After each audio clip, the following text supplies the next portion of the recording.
there's edible food in the forest behind me?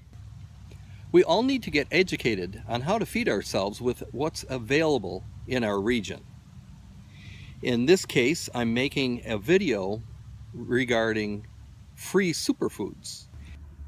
How I did it is I used dandelion, plantain, and stinging nettle, all common weeds in the region I live in. All right, now we are looking at stinging nettles, classic stinging nettles. Okay, just to make sure, we'll test it. And then we'll know by the way my arm feels. Now I'm a little sweaty and it's an older plant, so don't know. It stings a little bit, but not much. So these are stinging nettles. That's how you test it, folks. Dang it. That's pretty zippy. Okay.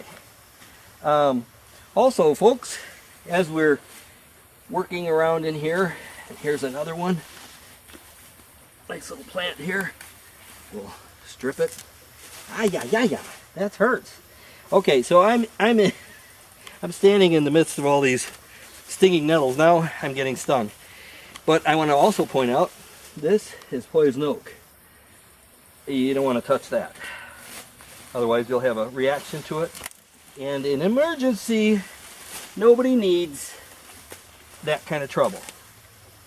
So just be aware. Be aware of your local area where you can know your perils.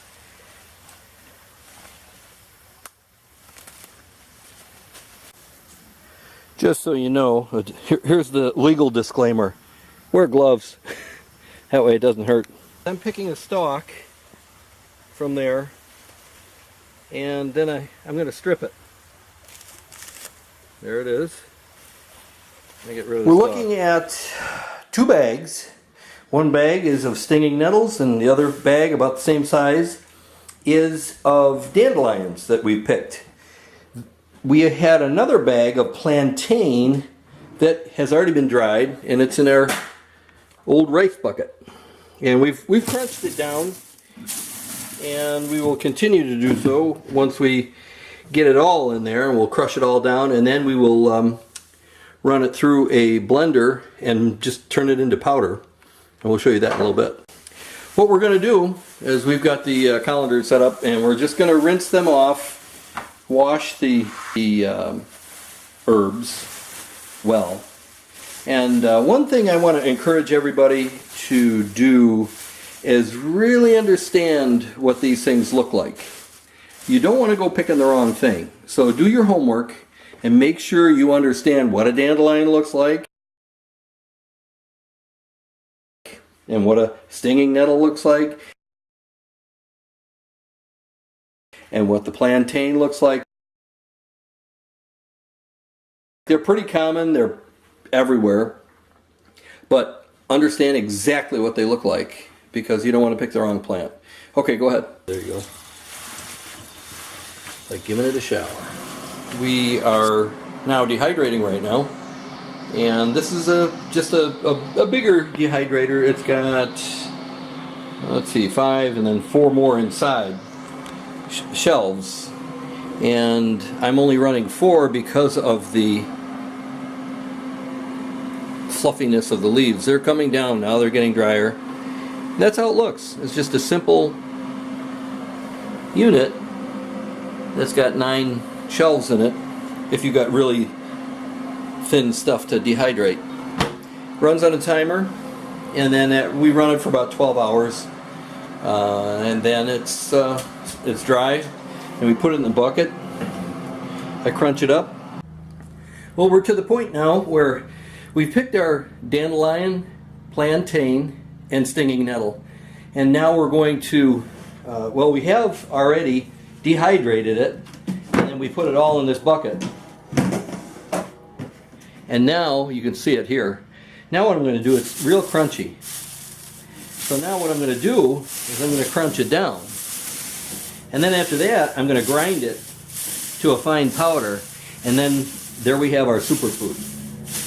Now I've finished grinding it by hand. Now I've got everything to make my powderize this stuff. So now we're going to pour it in. I suggest, I'm doing this in the sunroom and I'm going to have to vacuum later, but I suggest it's a little dusty when you do this. Where it's at right now. Here we go.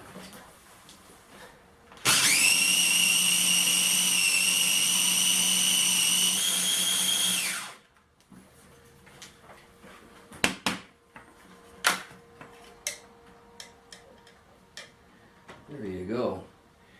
Well, I don't know. I think I'll go a little finer than that. Careful, the blades are sharp. I'm going to pour it into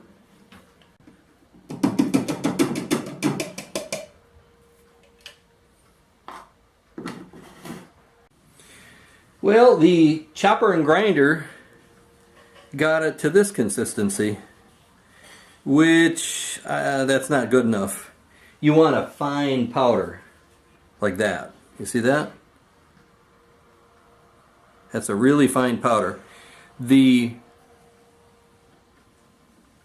stuff that you buy at the store is powdered like this, not like that. So what I did is we have this coffee grinder.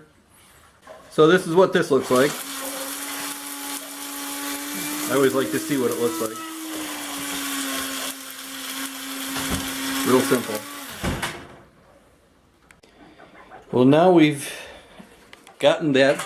That's my rice bucket or wheat bucket or whatever. It's a 4-gallon bucket that I use for grain and so forth. Well, I reused it for this, and you saw how full it was. Now it's empty, and it's gone down to this. I have a lot more respect for how much work it takes to grind all that stuff and make it into a powder form. That's a lot of material. That started out as three 1/3 bags, a full bag, 13-gallon bag of leafy material, which we washed and then dried and then dehydrated. And so now it's made it to the powder form, as you see. Well, here's to your health.